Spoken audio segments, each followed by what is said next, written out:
जंतर मंतर के अगल बगल जितने भी ट्रक लगाए थे उनमें पत्थर भर के सारे सरकार की तरफ से लगे थे और टूटे फूटी गाड़ियां रोडों पे खड़ी करके स्टूडेंटों को बदनाम किया जा रहा था।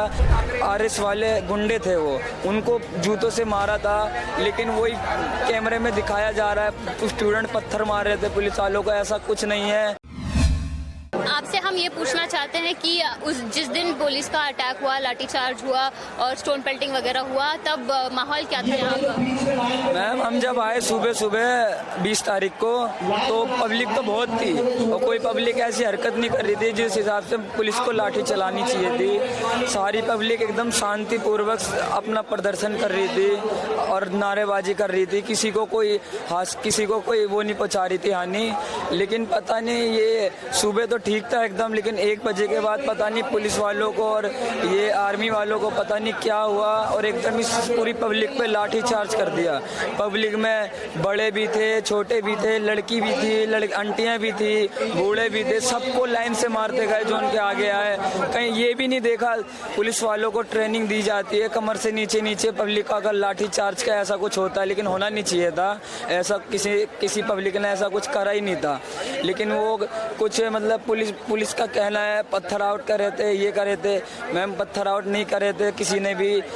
हाँ जूते चप्पल ये हमारे मतलब जो स्टूडेंट थे इन्होंने जूते चप्पल मारे थे, उन्हें मारे थे जो बिना सिविल ड्रेस में आ रखे थे। और वो कोई पुलिस वाले नहीं थे, वो जेपी नड्डा के आरएस वाले गुंडे थे वो, उनको जूतों से मारा था। लेकिन वही कैमरे में दिखाया जा रहा है स्टूडेंट पत्थर मार रहे थे पुलिस वालों को। ऐसा कुछ नहीं है। और जो ये जंतर मंतर के अगल बगल जितने भी ट्रक लगाए थे उनमें पत्थर भर के सारे सरकार की तरफ से लगे थे और टूटे फूटी गाड़ियां रोडों पे खड़ी करके स्टूडेंटों को बदनाम किया जा रहा था। स्टूडेंट ने सरकारी गाड़ियां तोड़ी हैं, बहुत तोड़ फोड़ करी है, ऐसा कुछ भी नहीं किया था। 30 दिन से पूरा प्रदर्शन यहाँ पे हो रहा था, किसी ने कुछ नहीं किया। 20 तारीख को ऐसा कैसा हो गया? ये सरकार की राजनीति क्या है? सरकार ने अपने लोगों को भड़काने के लिए, लोगों को दिखाने के लिए ये चीज़ बोला है और करवाया था।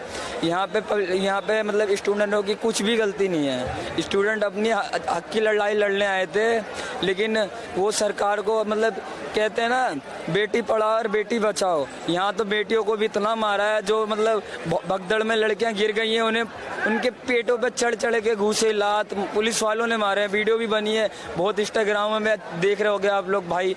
तो ये कोई झूठी मीडिया या कुछ भी झूठा ये नहीं है, सारा एकदम सच है ये। तो मैं उन भाइयों से कहना चाहता हूँ जो 10वीं 11वीं 12वीं में पढ़ रहे हैं, कोई फ़ायदा नहीं है तुम्हारा पढ़ने का जब इस लड़ाई में तुम खड़े नहीं हो रहे। अभी कल को तुम पढ़ लिख के 12वीं पास कर लेते हो, कॉलेज कर लेते हो और फिर कल को फिर तुम्हारे पेरेंट्स किसी चीज़ की बोलेंगे, तैयारी कर रहे हो, पढ़ाई में पैसा लगा रहे हो और ऐसे ही पेपर लीक होंगे। हमारे कुछ भाई 25-30 ऐसे उन्होंने आत्महत्या कर ली है और मोदी सरकार कह रही है वो तो नामर्द थे। नामर्द कैसे थे वो अब उनके माँ बाप गरीब है, मेहनत से काम वाम करके पढ़ाते थे। अगर वो उस पेपर में फेल हो जाते हैं या उनकी पेपर लीक हो जाती है तो वो मरेंगे नहीं तो और क्या करेंगे? वो तो गरीब घर से है ना। जो अमीर घर से उनका तो मोटा पैसा होता है, वो मोटा पैसा कहीं भी खिला के अपना कोई भी जॉब ले लेते हैं। अब गरीब आदमी थोड़ी। तो मैं उन भाइयों से यही कहना चाहता हूँ जो अभी पढ़ रहे हैं वो आके स्पोर्ट्स में जुड़े और अपनी हक की लड़ाई लड़े, आगे ऐसा ना हो। और जो हमारे बड़े भाई कोई तैयारी कर रहा है चीज़ की, उनके साथ ऐसा कुछ ना हो, उस वजह से यहाँ पे आइए। और भाई जल्द से जल्द आइए।